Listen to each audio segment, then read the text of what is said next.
This Moreno Valley updates May 19th to May 25th.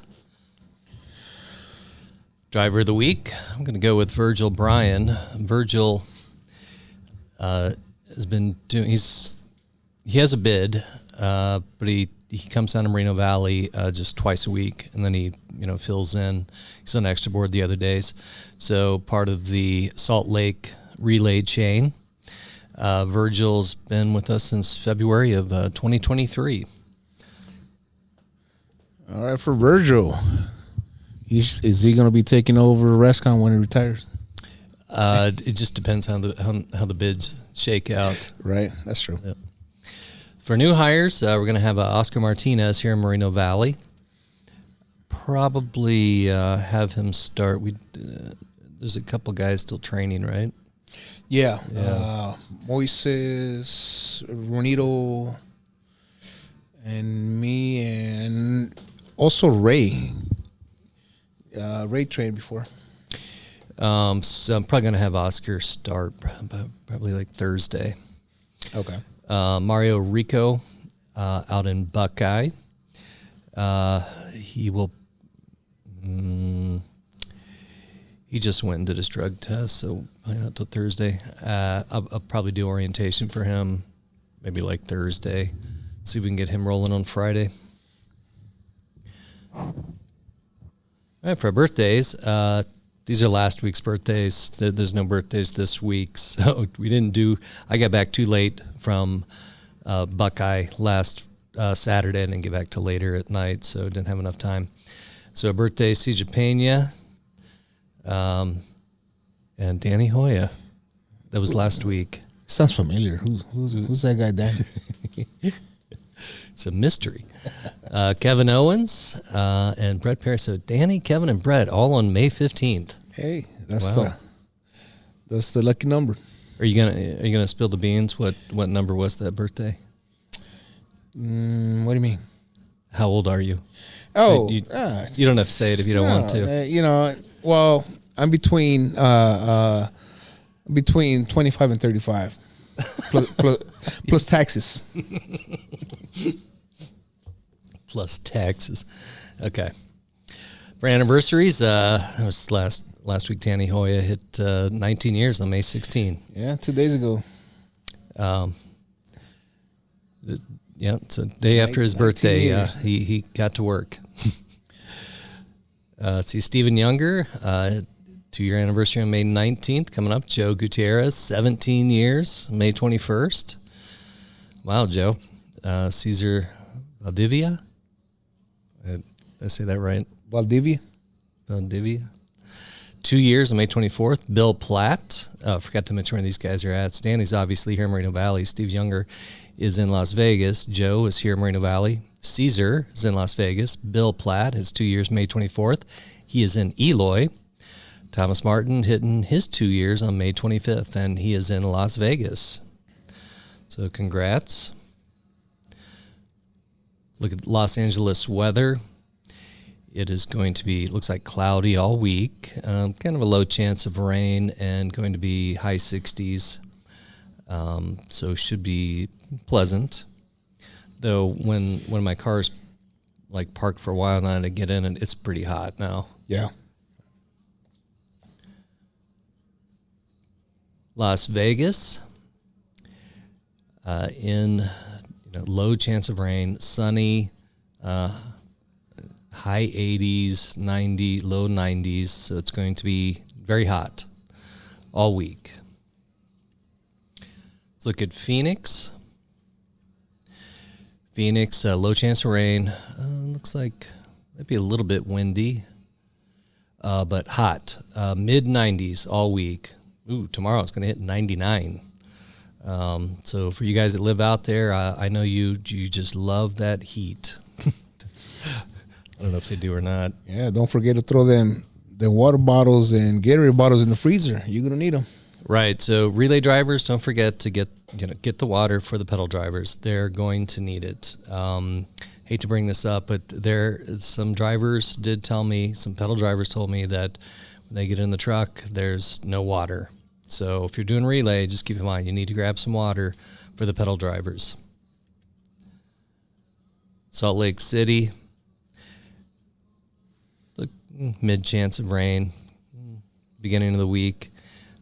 Good temperatures for working outside. Look at that, 60s, hitting a 74. Still not too bad. Partly cloudy though, so should be very pleasant up there. Yeah, it's gonna be all windy out there. Oh, was it windy? I didn't even look. Oh yeah, windy. Rain. Yeah, possible rain.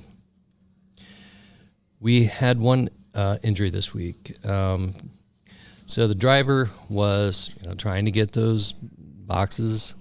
You're done. You got the few left over. They're up high. So he tried, climbing up. And, of course, things, turned sideways or unsteady, twisted his ankle, actually hit his head, too. So those leftover boxes, I mean, what do you do about them? I mean, personally, me, if I can't reach them, I just leave them. Exactly. You're right, Steve. And, if you can reach them, fine. If you're big boxes, but, and you can reach them, But I know that some of the stores, when you throw in cases, they want the cases first. It's understandable. But believe me, I try not to get up on any of the totes if I don't really have to. So I wait till I bring the totes down.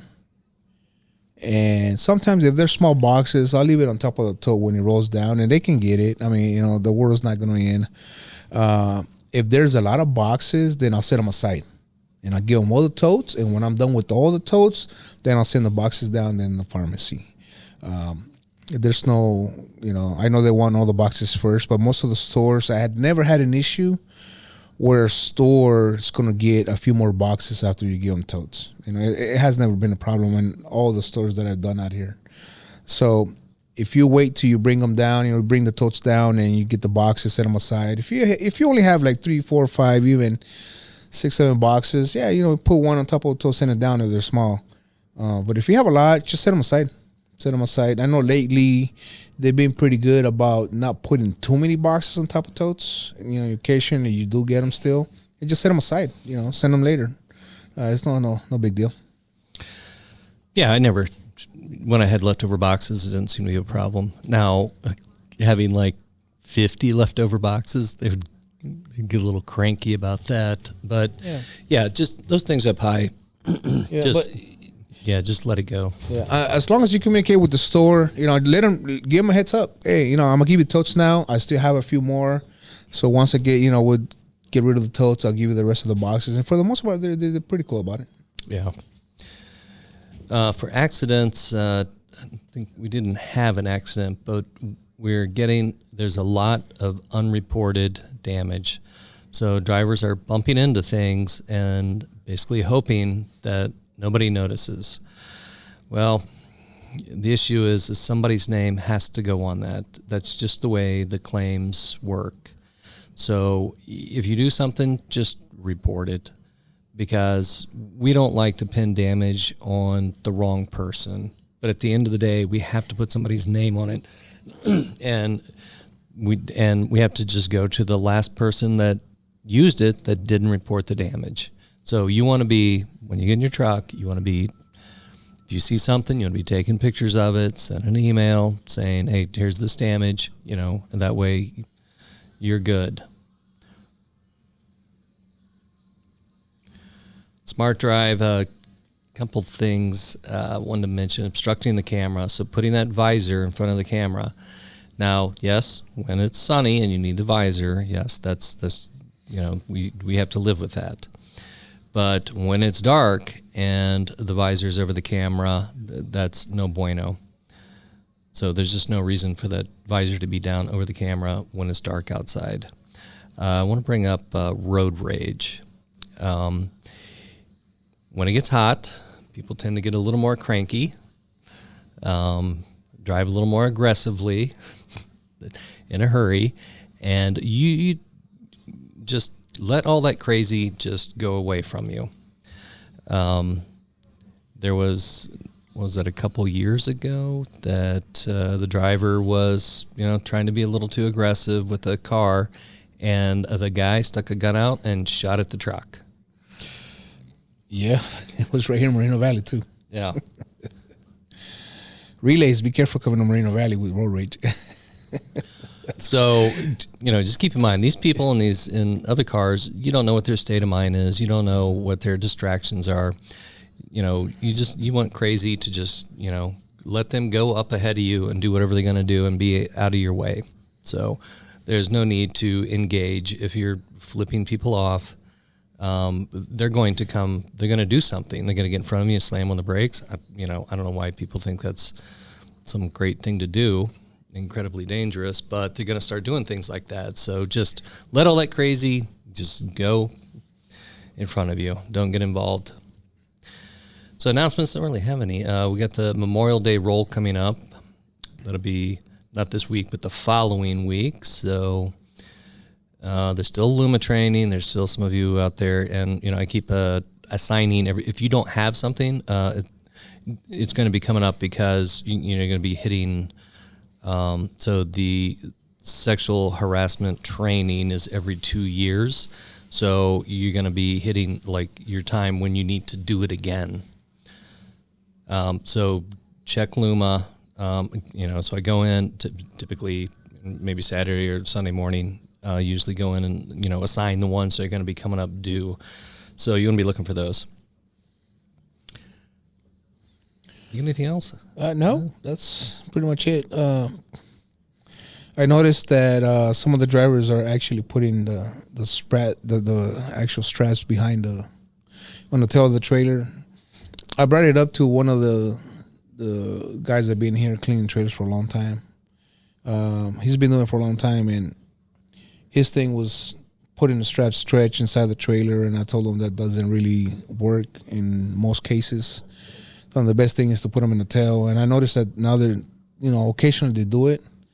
So I just keep bringing it up because I still notice that there's straps on the floor. These guys don't pick them up before they load, and they load on top of them. And drivers come here and and they try to get straps, and there's no straps on the box. And a lot of that stuff can be avoided if they just if you see extra straps, put them behind the rollers. Somebody else is going to need them. Yeah.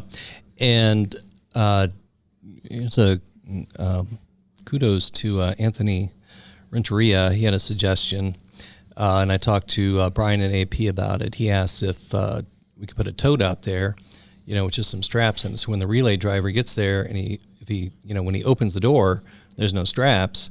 Brian said we can leave some by the front gate there, so they got some to grab. So I'd forgotten about that. So we're going to work on getting some straps out there. So that's just in case, the relay driver opens and there's no straps in there. Then there'll just be some right there at the guard shack that he can just grab and throw in. Another thing that also works is, I'm going back with the same thing about, if you find extra straps. 3 days ago, I found 7 straps in the trailer, and there was also a pup with 5 straps. You don't need 5 straps in a pup. The most 2 or 3 that should do the job for the most part. On a 48 or 53, about 4 or 5 straps if you really need them. When you have extra ones, roll them up, and you can always leave a couple inside a tractor. So in case there's none, the driver can't find none. There's a couple in the truck. I mean, I'm not saying put like 20 straps inside the truck neither. That's you don't want all that mess inside the truck, but at least 1 or 2 for your relay, especially if you're getting the load out there relayed to you. Roll one up and leave it, behind the seat or something. That way your relay knows that in case of an emergency, he has a strap there that he can use and grab and strap the load. All right. That's all I got. That's all I got. All right.